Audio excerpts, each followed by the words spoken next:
नमस्कार दोस्तों, मेरा नाम है कुणाल और आप देख रहे हैं मार्केट कैपिटल। दोस्तों, आज एक स्टॉक आपके सामने लेकर आया हूँ जो पिछले एक साल में इसके काफ़ी अच्छे रिटर्न्स हैं और आगे भी अच्छे मूवमेंट इसमें देखने को मिल सकते हैं। तो ये है इसका पिछले मार्च से अब तक के चार्ट। पिछले मार्च 2020 में इस स्टॉक के हाई लगभग यहाँ पर 20 जनवरी 2020 को लगभग 60 रुपये के आसपास इसकी प्राइसिंग थी। फिर स्टॉक ने अप एंड डाउन का मूवमेंट अपनाया है और एक डाउनफॉल आने के बाद इसमें ये 22 रुपये का लो बनाते हुए फिर ये हाई की तरफ लगभग अक्टूबर 2020 को इसने 100 के आसपास का हाई लगा गया। फिर से एक बार डाउन आने के बाद वापस इसके हाई को ब्रेक करने के बाद इसका नेक्स्ट हाई जो था वो 171 जो कि लगभग 8 जनवरी 2021 को लगाया है। अगेन दोस्तों, इसमें फॉल देखने को मिला एंड इसने लो लगभग 126 के आसपास का लगाया एंड अभी ये फिलहाल उसी रेंज में ट्रेड करते हुए 195 के हाई को टच कराए हैं और अभी फिलहाल वहीं पर सस्टेन कर रहा है। एक बार इसने दोस्तों ट्रायंगल पैटर्न को भी डेवलप किया था और उसके ब्रेकिंग के बाद ये काफ़ी अच्छे मूवमेंट्स इसने शॉर्ट टर्म में दिखाए हैं।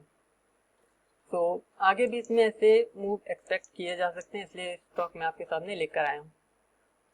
चार्ट तो काफ़ी अच्छा है पर फिर भी हम इसमें इंडिकेटर लगाकर चेक करते हैं कि इंडिकेटर वाइज ये स्टॉक कैसा है।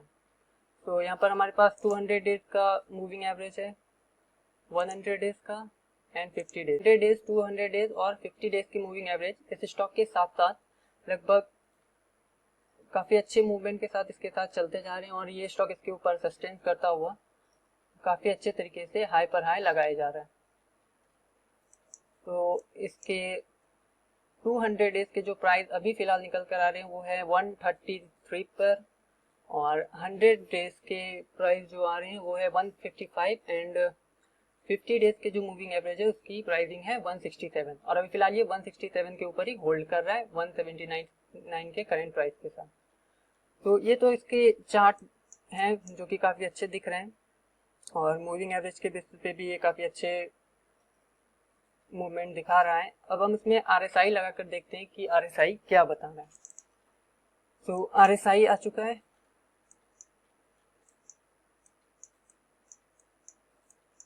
अभी जो फिलहाल RSI का प्राइस है वो 56.1604 के आसपास है, जो कि अभी बिल्कुल ही मिडिल में है। न तो अभी इसमें बाई का डिसीजन बन रहा है और ना ही सेल का डिसीजन, ना ही ओवरबाउट में ना ही ओवर सोल्ड में अभी ये दिखा रहा है। तो फिलहाल अभी इसमें करंट तो कोई पोजीशन मुझे नहीं लगता कि ये बन सकता है। थोड़े वेट करने के बाद मे भी एक बार ये अपने हाई को ब्रेक करे तो फिर इसमें बाइंग के पोजीशन बनाए जा सकते हैं। तो ये तो थे इसके टेक्निकल बेसिस पर। अब हम इसके फंडामेंटल कुछ इसके बैलेंस शीट और इनकम स्टेटमेंट को देखेंगे। फिर ये भी देखेंगे कि ये स्टॉक ने 1 साल, 6 महीने और 5 साल में कितने रिटर्न्स यानी कि कितने % रिटर्न्स इसने दिए हैं। तो दोस्तों ये है हमारा इनकम स्टेटमेंट पिछले 5 सालों का, जो आपको मनी कंट्रोल पे बहुत ही आसानी से मिल जाएगा। हमारे पास 2017 से लेकर 2021 तक के इसके इनकम स्टेटमेंट यहाँ पर मिल गए। 2017 में जो इसका इनकम था वो था 626 करोड़ के आसपास। सॉरी, इनकम नहीं, ये सेल्स था, टोटल सेल्स 626 करोड़ के आसपास। एंड 2018 में ये 1031 करोड़ का व्यापार करता है। 2019 में फिर से थोड़ी बढ़ोतरी देखने को मिलती है और ये 1224 करोड़ के आसपास के सेल्स करता है। 2020 में इसके सेल्स थोड़े घटते हुए दिखाई दे रहे हैं क्योंकि मे बी यहाँ पर लॉकडाउन लगा होता है शायद, इसलिए। एंड 2021 के जो इनकम स्टेटमेंट है इसमें वापस से ये अपने पटरी पर वापस आ गया है और 12 से 91 करोड़ के नेट सेल्स इसको यहाँ पर दिख रहा है। इसके चार्ट को देखें तो सेल्स भी लगातार इसके बढ़ते जा रहे हैं साल दर साल। और अदर इनकम की बात करें तो अदर इनकम भी लगभग फ्लैट में है, कुछ ज़्यादा चेंजेस इसमें नहीं देखने को मिल रहे हैं। लगभग 10 से 13 करोड़ के आसपास एवरेज निकाले तो 8 करोड़ के आसपास इसे नेट इनकम पिछले 5 साल में देखने को मिले। टोटल इनकम 2017 में 634 करोड़ थे, जो कि 2021 में 1302 करोड़, यानी कि पिछले 5 साल में इसके टोटल इनकम में भी काफी तेजी से बढ़ोतरी हुई है। 634 से डायरेक्ट ये 2021 में 1302 करोड़ के आसपास आ गया है। इसी तरह टोटल एक्सपेंडिचर, टोटल इनकम में टोटल एक्सपेंडिचर को घटाने के बाद ही हमें ईबिट मिलता है, जिसे earning before interest and tax कहते हैं। इसमें इंटरेस्ट और टैक्स दोनों इंक्लूड रहते हैं, इसलिए इसे ईबिट कहते हैं। तो 2021 की अगर बात करें तो 1302 करोड़ का टोटल इनकम इसके पास था और टोटल एक्सपेंडिचर 855 करोड़ के हैं। तो ईबिट जो हमारा अर्निंग बिफोर इंटरेस्ट टैक्स निकल कर आ रहा है वो 446 करोड़ के हैं। इसमें इंटरेस्ट एंड टैक्स लेस करने के बाद हमारे पास नेट प्रॉफिट जो वो 333 यानी कि 333 करोड़ के आ रहे हैं। अब यही पर इसके देखिए तो मार्च 2017 में इसकी प्रॉफिट जो है नेट प्रॉफिट वो मात्र 35 करोड़ थी। 2018 में 99 करोड़, लगभग 100 करोड़ के आसपास। फिर ये 2019 में 46 करोड़ हो गई और मार्च 2020 यानी कि 2020 में 66 करोड़ और 20 से 21 में इसने काफी लंबा गैप तय किया है और सीधे 66 करोड़ से 333 करोड़ पर आ गया है। यानी कि इनकम जो है 20 से 21 के ईयर में, यानी कि 1 अप्रैल 2020 जो हमारा फाइनेंशियल कैलेंडर होता है 1 अप्रैल से 31 मार्च, इस एक ईयर में इसने अपने प्रॉफिट को लगभग 4 से 5 गुना तक बढ़ा लिया है। अब इसकी इनकम स्टेटमेंट तो काफी अच्छी है। प्रॉफिट, ये आप प्रॉफिट के चार्ट दे सकते हैं, नेट प्रॉफिट के चार्ट एकदम से इंक्रीज हो गए 2021 में और पिछले 5 सालों में भी ठीक ठाक प्रॉफिट करता आ रहा था, बट 2021 में एक बड़ा मूवमेंट इसके प्रॉफिट में भी देखने को मिला है। अब चलिए देखते हैं इसके बैलेंस शीट को। तो यहाँ पर है बैलेंस शीट, हाँ ये आ गया हमारा बैलेंस शीट।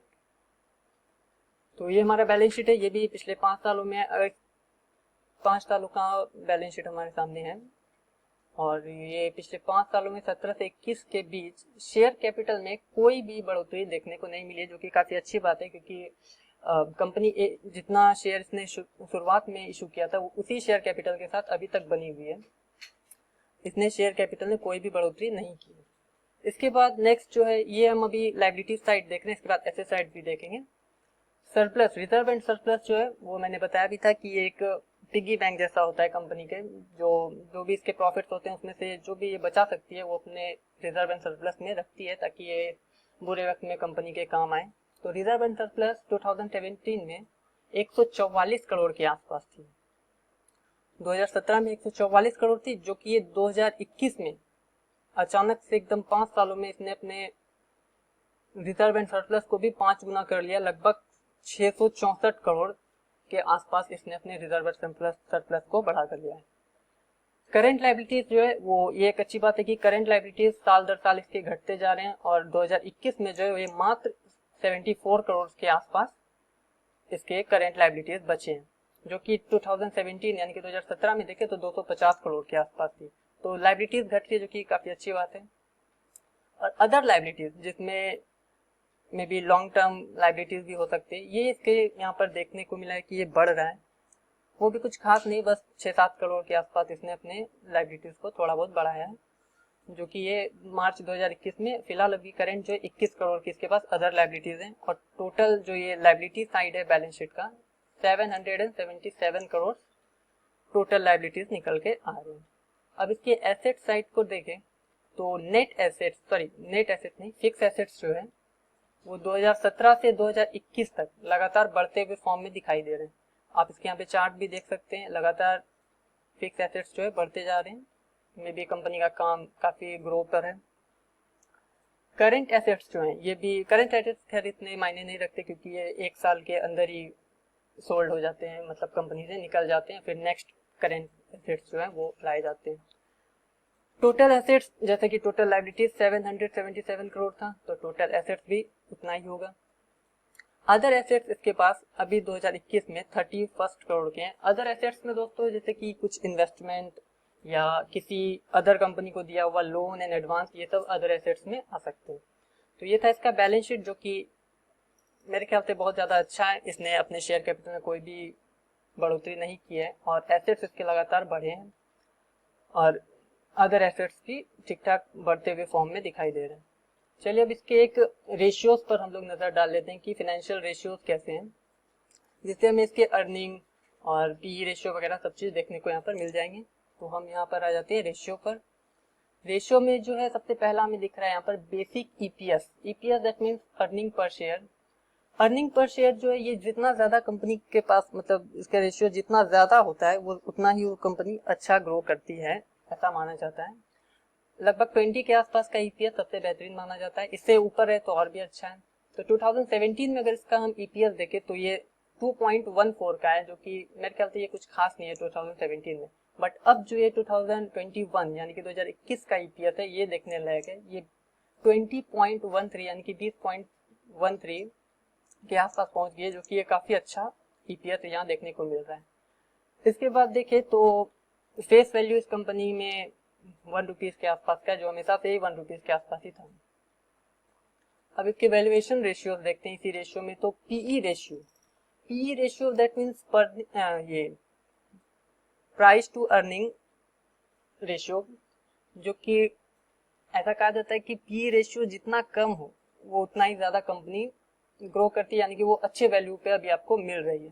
तो इसका पी रेशियो देखे तो ये लगभग 7 के आसपास, अभी करंट 7 के आसपास चल रहा है, जो कि लगातार पिछले 5 सालों में गिरता आया। बीच में एक बार 19 में ये थोड़ा बढ़ा था, बट ये अभी फिलहाल अच्छे प्राइस पर मेरे ख्याल से ये मिल रहा है, क्योंकि इसका पी जो है बहुत ज्यादा कम है।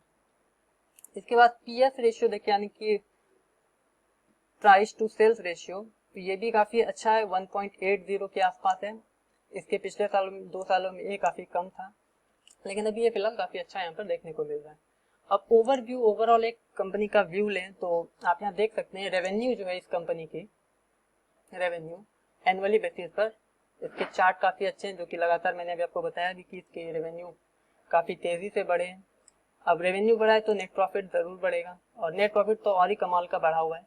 2020-21 के फाइनेंशियल ईयर में काफी अच्छे ग्रोथ पर है कंपनी, क्योंकि रेवेन्यू बढ़ा है, नेट प्रॉफिट बढ़ा है, तो सिंपल सी बात है अर्निंग पर शेयर भी बढ़ेगी 20 और 21 में कुछ ज्यादा ही तेजी से।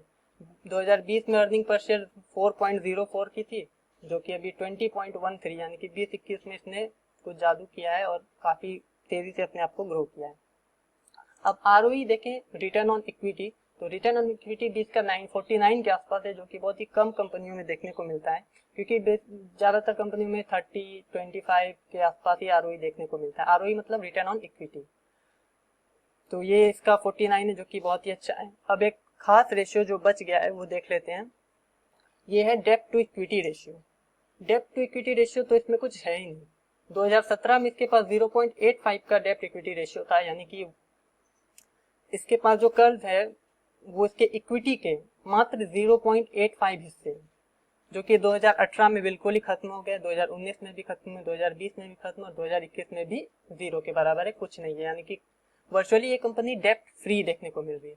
अब इसके शेयर होल्डिंग्स पर आए तो शेयर होल्डिंग्स जो है प्रमोटर्स के पास टोटल 56.45% शेयर कंपनी के रखे हुए। एफआईआई यानी कि फॉरेन इंस्टीट्यूशनल इन्वेस्टर और डीआईआई डोमेस्टिक इंस्टीट्यूशनल इन्वेस्टर, ये इसके पास शेयर ना के बराबर है, जो कि बहुत ही ज्यादा कम है, लगभग 0.95 के आसपास, तो वो कुछ खास वैल्यू नहीं रखता। और प्रमोटर्स के बाद जो सबसे ज्यादा शेयर हैं वो इसके पब्लिक के पास है, यानी कि रिटेल इन्वेस्टर्स के पास है। तो ये तो था इसके समरी शेयर होल्डिंग्स का कि किसके पास कितने शेयर्स हैं। अब हम एक नजर डाल लेते हैं इसके प्रीवियस यानी कि पिछले साल के या पिछले 6 महीने के रिटर्न्स पर कि इसने कितना रिटर्न दिया है पिछले 6 महीने पिछले साल भर में। तो ये है गूगल पर पिछले एक दिन में जो इसने रिटर्न दिया है वो है 0.93%, जो कि शायद आज इंट्राडे में ये अपसाइड के मूवमेंट इसने दिखाए होंगे। 5 दिनों में 6% की गिरावट है, जो कि मायने नहीं रखती, क्योंकि 5 दिनों के लिए कोई भी इन्वेस्टमेंट नहीं होता है। एक मंथ की देखें तो लगभग 14% के आसपास इसने रिटर्न दिए हैं। ये भी कुछ खास मायने नहीं रखता, क्योंकि एक महीने के लिए लोग इन्वेस्टमेंट करते नहीं है। अब 6 मंथ की बात करें तो इसने 40% के आसपास 6 महीने में ही रिटर्न दे दिया है। पिछले 6 महीने में इसने 40% के रिटर्न दिए और 49 पॉइंट्स गेन किए। अगर YTD की बात करें यानी कि ईयर से लेकर टिल डेट तक, तो इसने 20% के आसपास रिटर्न्स दिए हैं। अब पिछले एक साल की बात करें यानी कि 20 से 21 यानी कि जून 2020 से जून 2021 के बीच, तो इसने टोटल 307 यानी कि 307% के आसपास का रिटर्न यहाँ पर देखने को मिलता है। और पॉइंट जो इसने प्राइस गेन किए वो 135 रुपीज गेन कर चुका है पिछले साल से अभी तक। और 5 सालों में देखें तो इसने टोटल 841 यानी कि 841% पिछले 5 सालों में इसने रिटर्न दिए हैं। अगर देखा जाए तो कैलकुलेशन करके तो 5 रुपए लगाने पर ये 40 रुपए का रिटर्न दिए, इतना ज्यादा रिटर्न, और 160 पॉइंट गेन कर गया है। तो यही था दोस्तों ये BEPL, सॉरी अभी तक मैंने स्टॉक का नाम नहीं बताया कि ये कौन से स्टॉक के बारे में हम बात कर रहे थे। तो ये स्टॉक का नाम है भंसाली इंजीनियरिंग पॉलीमर लिमिटेड, जिसे आप शॉर्ट में BEPL भी कह सकते हैं। उम्मीद करता हूँ दोस्तों आपको वीडियो पसंद आया हो। अगर पसंद आया तो चैनल के साथ बने रहें, सब्सक्राइब करना हो तो कर सकते हैं। मिलूंगा नेक्स्ट वीडियो में, तब तक के लिए बहुत बहुत धन्यवाद।